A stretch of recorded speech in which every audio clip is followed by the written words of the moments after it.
Hello and welcome to the Ridiculously Good VA Show with Tracy Daviero. If you are a virtual assistant or want to be one, this is the place to learn the tips and tricks you need to become a ridiculously good VA. I've been a part of the VA industry since 1998, and I'm excited to get to know you and help you build an amazing business. Let's go.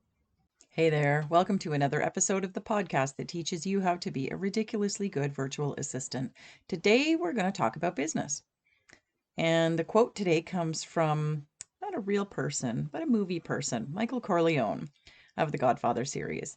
And the quote is, "It's not personal, Sonny, it's strictly business." When we start out our VA business, it becomes very personal to us. In fact, it's the most personal thing that we own, right, in the business sphere. But business is business. It's not personal. And it's really important to keep that in mind as we move through it. Let's go. You've probably heard me say more than once that business is business, it's not personal. I do actually say it a lot. Michael Corleone said it in the Godfather series, and I do agree. When we let our emotions dictate our business decisions or communications or boundaries, we can be headed straight for problems. Is there a place for being personal or for bringing in our personality? Absolutely, there is. We're going to talk a little bit more about that later. But right now, I want to talk about some of the times that it's really important to stay focused on the business person that you are. Virtual assistants often mistake a client making a business decision or saying something that they don't like or questioning something that they've done or said as a personal insult. I see it all the time in the VA groups. And especially as we progress into our relationships with our clients, we get to know each other a bit better. So maybe it's not an initial insult or insulting feeling, but maybe it's deeper as we've worked with a client for a long time. That was actually my experience. I'll share a couple of those with you today. We might relax some of the things that we initially set up with our clients, and then we feel like we're being taken advantage of. And it's these times that I want to address in this particular podcast episode. We'll start with boundaries. We set boundaries in place for a reason. It's to make sure that both you and your client have your expectations set about how you're going to work together. The more access you give a client, the more they'll want or use. It's just human nature, really. The faster you respond to them, the faster they will expect your next response to be. This I warn you about often. If you let your clients step on or cross over your boundaries once, they're going to push them again. They might not even intend to, but you will have blurred their expectations, and that's when problems can start. It happens very quickly, and then we get frustrated with those clients, and it feels maybe like they're taking advantage of us. So you have to reiterate the boundaries that you set in place and hold them to it and yourself in order for the client's expectations to be managed properly. Most clients really aren't trying to annoy us, but they do when they think something just isn't a big deal. I actually had a client for 7 years, and she knew that I started work at 9:30-ish every morning. One time, my husband and I had some commitments in a particular week, and so I was getting an early start on my business stuff because we needed to be out of the house and the office in the afternoon. So I replied to one of my clients' emails at 7 a.m. I didn't usually do that, but in this case, I did because I felt like I wanted to handle it before we left for the day. And I did it one time. The very next day, she sent me an email at 7 a.m. and asked me to schedule it to go out at 9 a.m., like in her email management system.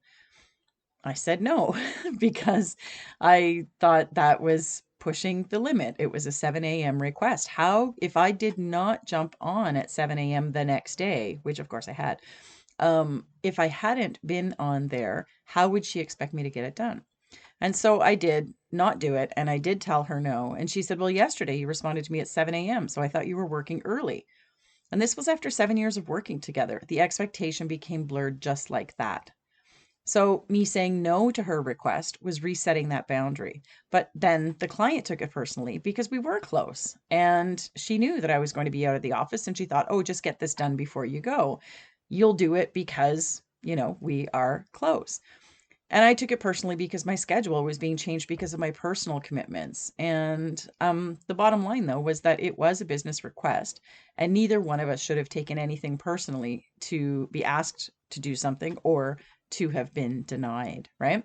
Incidentally, I've never emailed another client outside of business hours since then. Gmail scheduling for the win.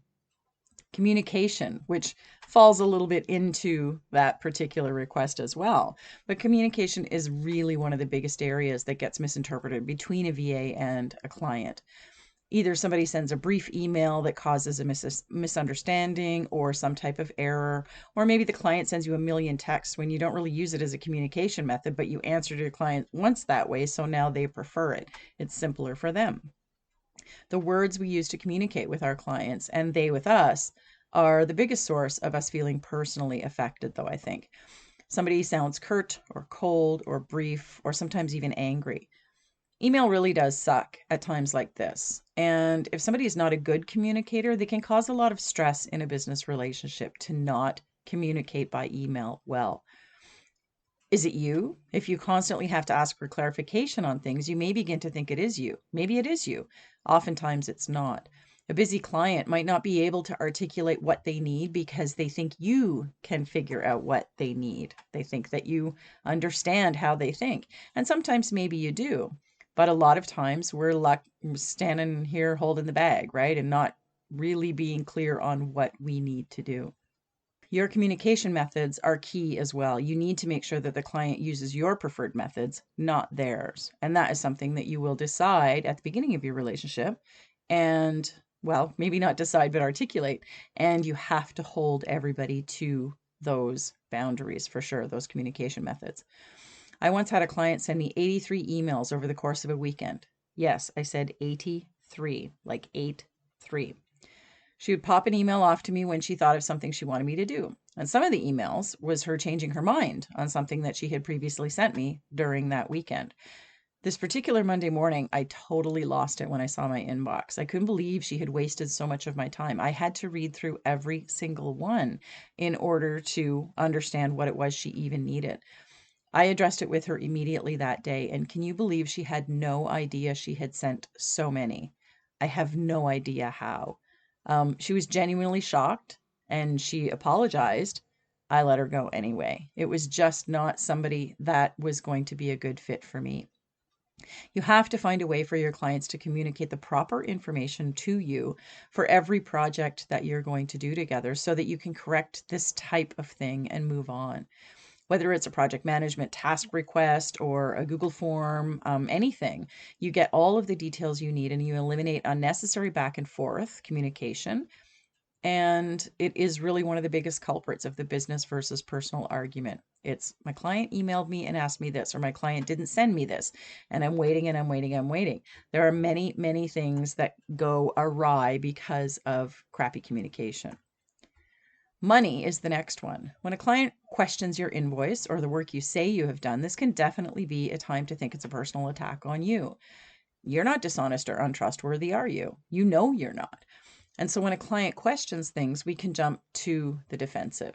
What you should actually do is try to figure out why the client is asking you for such detail or clarification.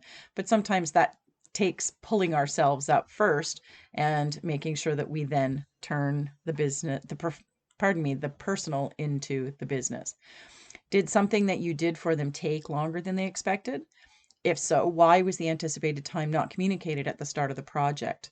With virtual assistants, time is money, and all tasks should be assigned an estimated time to complete.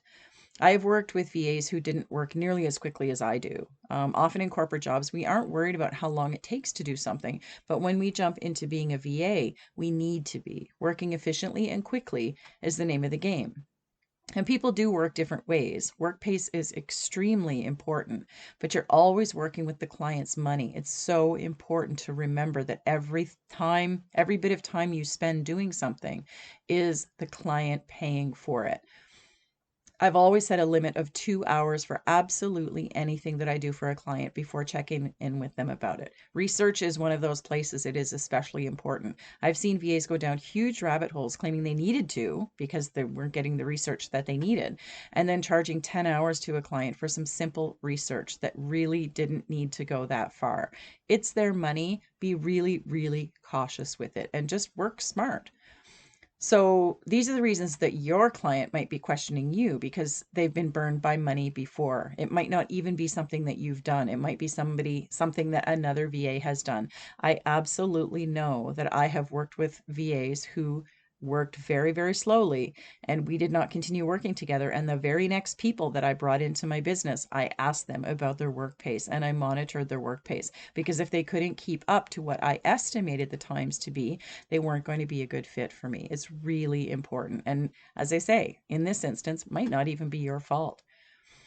And of course, many times the client is the wrong one, right? They think something shouldn't have taken as long as it did, and sometimes it just does. It's hard not to lay blame, but this is where some really solid procedures come in handy. You need to be sure that the client understands what you do in their estimated time each month, and that you're always communicating that clearly to them. If you're doing something for the first time or starting to work with a new client, make sure you give them estimates so they have some idea. It's just, for me, a really good way to work.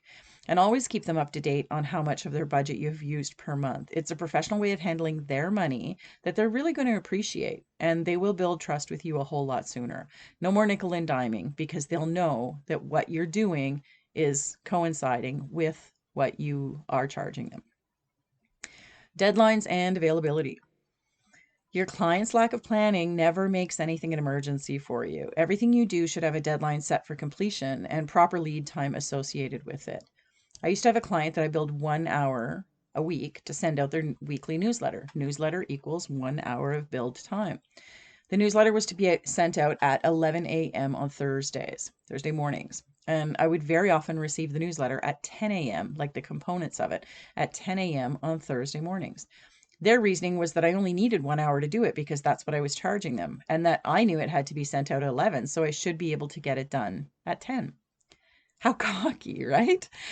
Really, it was just a miscommunication and a fractured deadline and lead time process.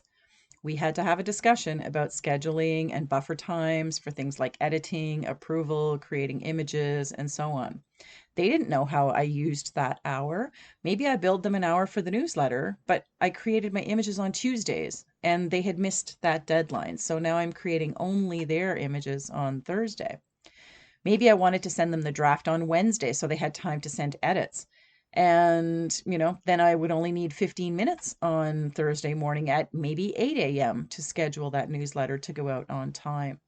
But without the actual content for the week, I couldn't do any of those things. I was only receiving the content 1 hour before I actually had their deadline of sending out the newsletter. And so what did I do? Before I handled it, I begrudgingly blocked out that hour in my calendar, fully expecting that I would get the newsletter components at 10 a.m. And I did it last minute for months until I just didn't. I decided to discuss it with them and let them know that I needed more lead time. It was very eye-opening for them, and we fixed it immediately after our discussion. But this was after so many months of me rushing at the last minute because I thought that I needed to. I thought that that was the way it should be. I felt that they were taking advantage of me, but I was not going to miss the deadline. And they had no idea that they were doing that, or at least that was the story that they stuck to.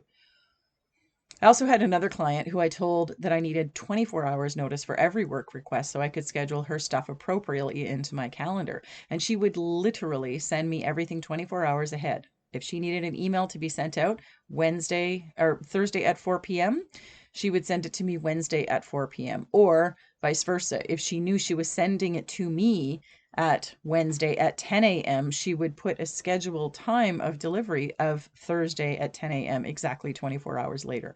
Some people are quite literal. And again, that's not personal at all. She was following my boundaries. I found it a little bit funny, but that was the way that she understood it. And she thought that she was doing what I had asked. And the last thing is the task list. The things you do for people. Scope creep is a really big thing that falls under the business not being personal. You don't want to say no, so you say yes, but you really don't want to say yes. And you hold it against the client because you feel like they're yes man or yes woman. And of course you are. They say, I need this done. You say, okay. But once again, much of the time is because you haven't clarified what your scope of work includes. If you do this and you hold everybody to it, you won't be the yes man or yes woman. Now, sometimes we do have those clients who think we should do everything. I'm paying you, you should do whatever I ask. If they've ever had an assistant in a corporate setting, that could be why. That was just what we did. Or they could just be a jerk. Either way, it's still not personal. They're conducting their business the way that they think they know how. I've had lots of clients who just kept piling things onto my desk, and most of the time I kept going with it, particularly when I was a newer VA. And many times I wasn't happy about it. But when I learned to define and hold my scope of work in place, things became so much easier for me and clearer for the client. Those expectations come back into it, right? And so then when we say no, it's the client who sometimes take it personally. They need help, they don't have anyone else, and they feel slighted. It happens. It happened to me. And it's their turn not to take their business personally. It's just time to find somebody else to do that particular task. It's really simple. You say to them, that's not something I do. Let's find somebody else to do that. And all they need to know is that it's going to get done. And so then suddenly personal comes out of it and it becomes all business again. I had a client once who was located in California, and I told her we could work together as she was concerned that we would not be able to communicate with each other. And I said, sure, we could work together because our work days overlap. It was a matter of fact. So I said at 1 p.m. my time, it's your morning. So we'll definitely be able to communicate during the day, your day. So she didn't need to feel like she would never hear from me. That seemed like a good thing to be able to tell her in our sales conversation. Well, she totally misunderstood and she decided that every day at 1 p.m. we were going to work together. No way. And she was not happy whenever I told her that that's not the way it worked. That was a very big one that I had to correct fast. It was the end of my day between 1 and 4 every single day. She thought that she could be on call with me, and she was like a 10-hour a month client. So it really didn't make a lot of sense, but she took it very personally whenever I told her that she had misunderstood. Anyway, you can see what I'm getting at here with all of this stuff. A lot of times we feel like somebody is insulting us or taking advantage of us or judging us, and it's really not usually that way at all. It's really important to take a few steps back and just look at things factually. Look at the facts of what is happening. Look at the logic behind it and take all the feelings and the emotions out of it. It can be really hard to see on your own sometimes, especially if you are feeling hurt or, kind of put upon. But if you have a trusted colleague or a community that you can check with, it's really easy to get some support and start to build that little muscle, right? Not the VA groups with clients in them, though, guys. I can't caution you against this enough. Anywhere where there are clients, you don't want to be complaining about your business or complaining about people that you work with. It's just not a good look. And I'm not going to get into that for the rest of this episode, but it's really important to seek the support, the places where you have some privacy and where you trust the colleagues that you are sharing with. And well, I'll just do a shameless plug, I guess, because it just popped into my head. It's not in my notes. That's exactly what we do in the virtual circle, which is my VA mastermind that I run monthly. And so if you want some information about that, just ping me and let me know. It's also at the bottom of these show notes. But the more you do this, the more you look, step back and actually look at things and handle the actual situation that's taking place and find a solution for it. I think we're famous for finding solutions as VAs for our clients, but when we're too close to it, it's a little more difficult to do. So let somebody help you do that, find that solution. Nobody is trying to upset you, at least most of the time. They're just trying to trudge through their own business the way that you are. And sometimes we make mistakes, right? But the key is that when we address the issue, because we can then fix it. And either everything will be hunky dory and things will go well, or you're going to realize that the client is just not a good fit for you. And I have recognized this a lot, that somebody just, their work, the way they worked was not the way I worked. And so it was not a good fit for us. And I found other clients who were a much better fit. But either way, it's still not personal, it's business. And I agree that saying is quite trite. The more you learn to work with it, the better you can handle things that don't go quite the way you expected them to go. But it is a fact that business is business. So when should you get personal in business? When you're trying to build that relationship with your client, you're building trust with them and vice versa. You still should keep the business pieces. You should still keep the business pieces business. But you can get to know your client. You can get to understand their quirks and they can understand yours, and you can build a really fun working relationship together. That definitely takes your personality. It's not about acting like a robot. When you're moving towards goals is another time. Everything that you're doing in your business is designed to get you what you want in your personal life. That's definitely personal. When you're writing or collecting testimonials, those are all about feelings. How did you feel before you started working with me? How did I feel before I started working with you? And how do things go now? When you're creating content for your website or for your social media, people are buying you as a service provider, a support professional, I say. And a quick way for them to know whether they can work with you comes through in your personality. There is a place for being personal in business. There's no question, but it's not in the areas of conflict that I've talked about in this particular episode. To me, I think it's a very distinct line. And I hope after listening to this episode that you now think it is too. Go be you and put on that CEO hat when you need to. You're not going to regret it. Handling boundaries, managing expectations, smoothing out conflict, and other touchy stuff is something we can work together on in the Virtual Circle, which is my mastermind group for virtual assistants that I just told you about. You can check it out at yourvamentor.com/TVC, as in the Virtual Circle. I bet it's exactly what you need. If you need some help with putting your business CEO hat on, please reach out to me at tracy@yourvamentor.com. I've helped hundreds of VAs through their challenges, and I've gotten them on their way to growing their business through my private and group coaching, and I would absolutely love to do the same thing for you. That's all I've got for you this week. I'll see you next time. Thank you so much for tuning in to this episode of the Ridiculously Good VA Show. Don't forget to subscribe so you don't miss a thing. For more great resources for your VA business, visit my website at yourvamentor.com. I'll see you back here next time.